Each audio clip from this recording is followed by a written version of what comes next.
What's going on, guys? Welcome back to Weekly GCap, the only source you'll ever need to catch up on all the gaming news from the last week, and this is the first episode of 2025, so I hope you guys had an absolutely amazing New Year's, and with it still technically being the holidays, or at least around that time, we honestly don't have as many stories to go over today, but we still have a few juicy and interesting things to cover. So, as always, there will be chapters down in the description, as well as, you can just scroll through there in the time bar. They should show up there. First things first, Hell Let Loose is free on Epic Games. This will be free until January 9th at 11 a.m. EST, so you might as well go redeem it because there's no better price than free. Next up, I got the January PS Plus Essential Games for you guys, those being Suicide Squad Kill the Justice League, Need for Speed Hot Pursuit Remastered, and the Stanley Parable Ultra Deluxe. That's a pretty solid lineup of games right there. Next up, I have the so far announced January Xbox Game Pass games for you guys. We may be getting some more announced at some point, but this is just the ones that we know to be coming to the service here soon. So, Carry On January 2nd, which means it's available now,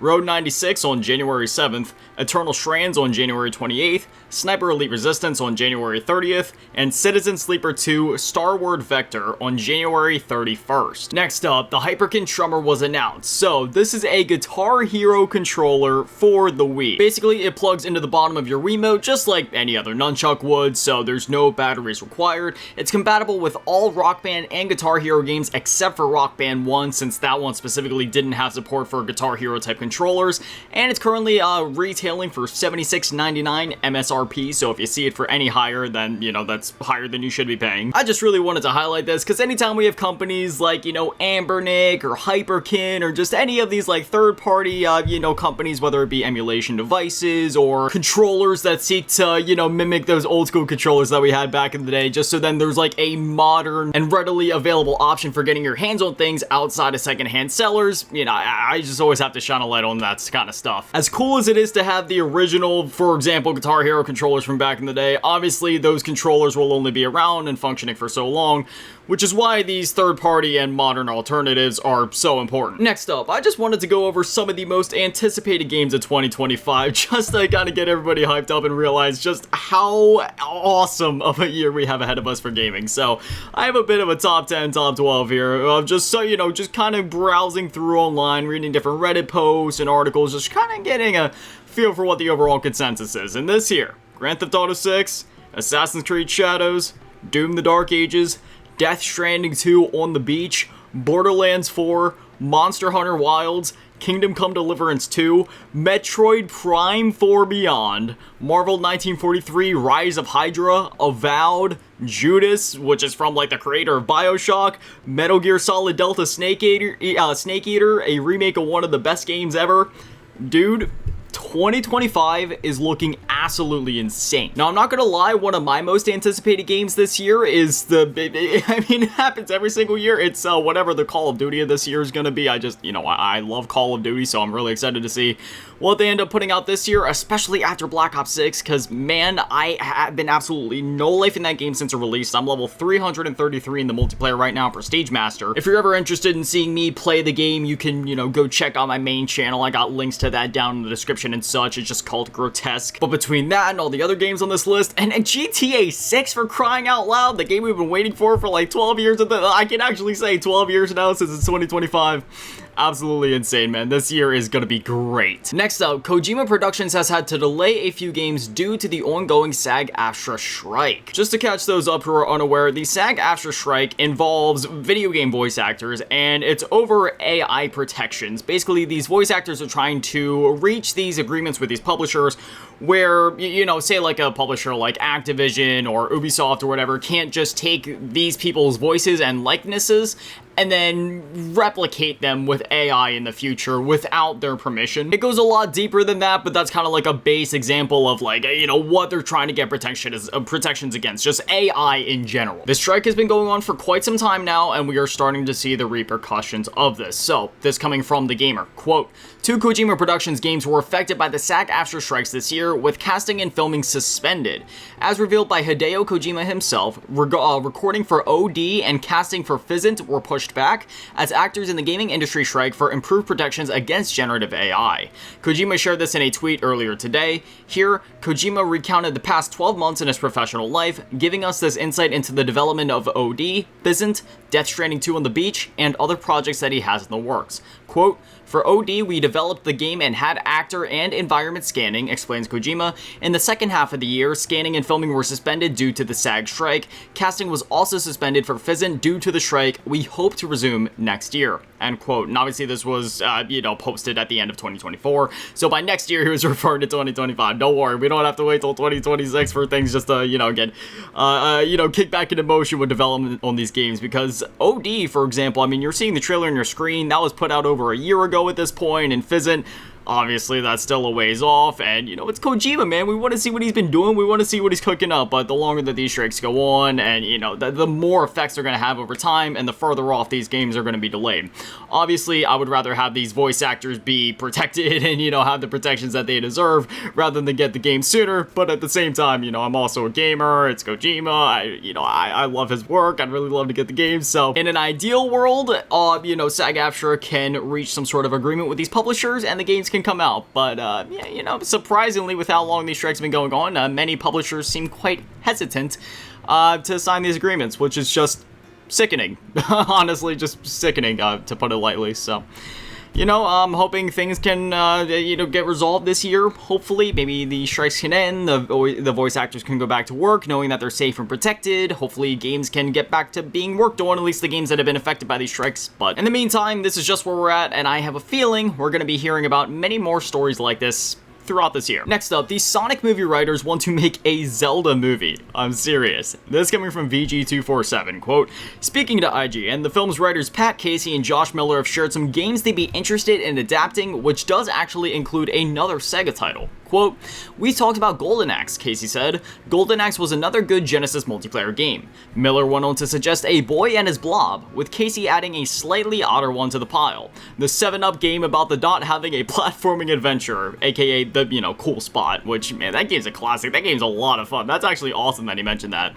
But then they go on to say, quote, "I think another easy one I think we can answer because the movie's already happening and we're already not doing it would be a Zelda," Miller shared. Sorry, that was a whole rigmarole of words right there. But I remember always when we played Wind Waker, we were always like, man, I mean, it would probably be weird if they made a Zelda movie to start with Wind Waker versus the more classic Hyrule, but we both loved Wind Waker and it's so cinematic. Yeah, so after they make this Zelda movie, I guess we're putting it out there in the world. Maybe we can do a Wind Waker spin-off, end quote.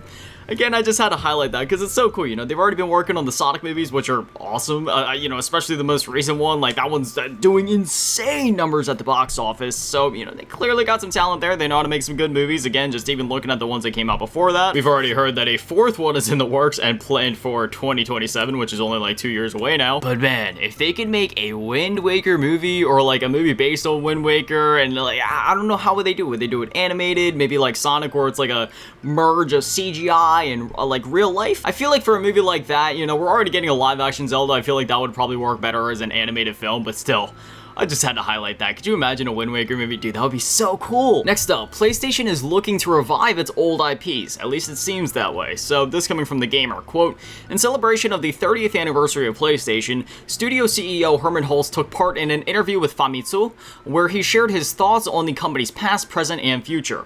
As pointed out by Twitter user Genki Japan, the most interesting part of the interview is when Hulst is asked about the appearance of dormant IP in Astrobot and how many people want to see older franchises return. In response, he said, quote, "Our extensive IP portfolio is an important asset for PlayStation, and as part of our efforts to strengthen our portfolio, we continually explore opportunities to leverage our legacy IP as well as develop new franchises."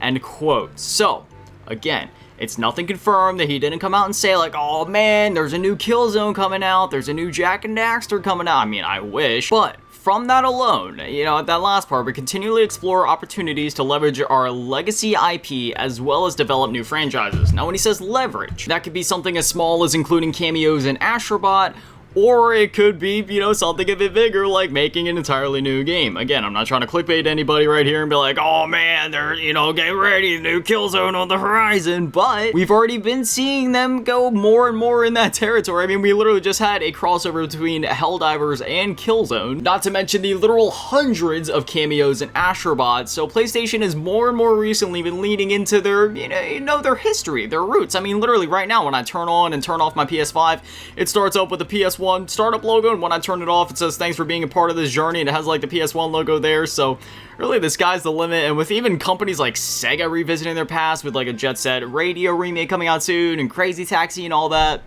the sky's the limit, and I really hope they follow through with this, and hopefully they can end up reviving some of their old IPs, because Lord knows, us PlayStation fans, the list is literally miles long as to, like, you know, the amount of IPs that we would love to see PlayStation revive and bring back. Next up, Tango Gameworks has announced a new start for the company.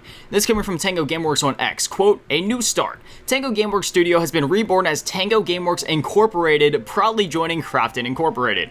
We're excited to continue crafting games that bring joy to players around the world. Thank you for your continued support as we embark on this new journey." End quote. So, just to catch those up that are unaware, Tango Gameworks has been through quite a lot in the last decade, because, I mean, really that's about how long they've been around, a little over a decade with, like, the Evil Within and stuff like that, but, man, they have really been through it, especially after releasing Hi-Fi Rush. That game went on to win many rewards, and yet the studio was in danger of shutting down. In fact, they kind of did shut down for a bit there, because they were owned by Microsoft, and Microsoft was going through doing a whole bunch of layoffs and, you know, shutting down different studios last year.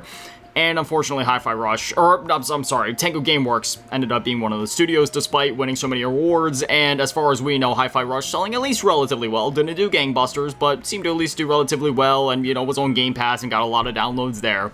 But shortly after it had seemingly shut down, and after, you know, the employees were kind of, you know, talking their crap on Twitter, as they most definitely deserve to, Krafton, the same publisher of, like, PUBG, for example, came in, bought Tango Gameworks, revived them, and we're like, hey, you know, you guys, you're good. You're gonna keep working, you know, Hi-Fi Rush 2, it's in the works, let's go. As far as we know, unfortunately, it doesn't seem like Tango was able to hold on to some of their other IPs, such as the Evil Within, which is really unfortunate, because, man, I love the Evil Within 1 and 2. I've played those games so much, and I was really hoping we could see, like, an Evil Within 3, or, like, a spin-off in that universe one day, but I mean, at the very least, I'm just glad the company's still around, because, I mean, I'm obviously also a huge fan of Hi-Fi Rush. That game was freaking amazing, and if we can get a sequel to that, which is, like, that's what, that seems to be the case, just going off what Tango themselves and Krafton have said, then yeah, I'm all for that, and I'm glad that the studio is just still open and those developers are able to work. It's sad that, you know, they were even put in this position to begin with, but I'm glad that, again, they're still alive, they're still kicking, and now they have this fresh new start as Tango Gameworks Incorporated under Krafton, and obviously Krafton being the publishers of PUBG, yeah, you know, their pockets are wealthy enough to keep Tango open. Not to mention the fact that, you know, fans have been just, you know, just outpouring support for Tango, both financially as well as just, you know, in general. So between Krafton's seemingly deep pockets as well as Tango themselves just bringing in more and more revenue with their quality and award-winning products, then yeah, you know, I'm really excited for the future of Tango Gameworks, and I can't wait to see what they put out next. And finally, I had the Steam Awards 2024 winners for you guys. So there's 11 awards to go through. From the top, Game of the Year went to Black Myth Wukong. VR Game of the Year, Metro Awakening. Best Game You Suck At, Black Myth Wukong. Outstanding Story-Rich Game, Black Myth Wukong. Labor of Love, Elden Ring. Best Game on Steam Deck, God of War Ragnarok. Better with Friends, Helldivers 2. Outstanding Visual Style, Silent Hill 2. Most Innovative Gameplay, Liar's Bar. Best Soundtrack, Red Dead Redemption.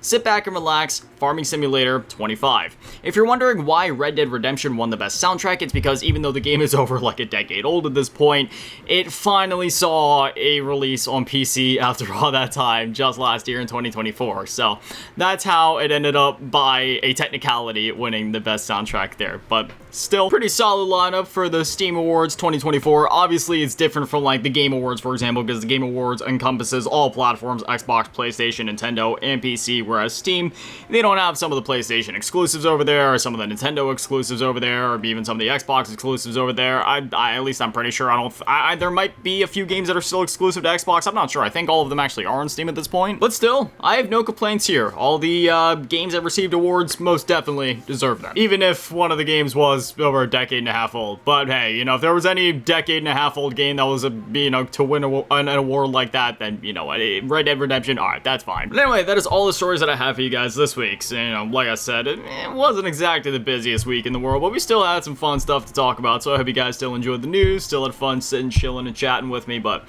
that's that. New episodes of WGC go live every single Friday at 9 a.m. Eastern, so I'd love to have you here, but anyways, that's that. I'll see you guys back here next week for a new episode of Weekly GCap. Thank you guys for watching, have an amazing day, and an amazing weekend, stay beautiful, I love you all, peace.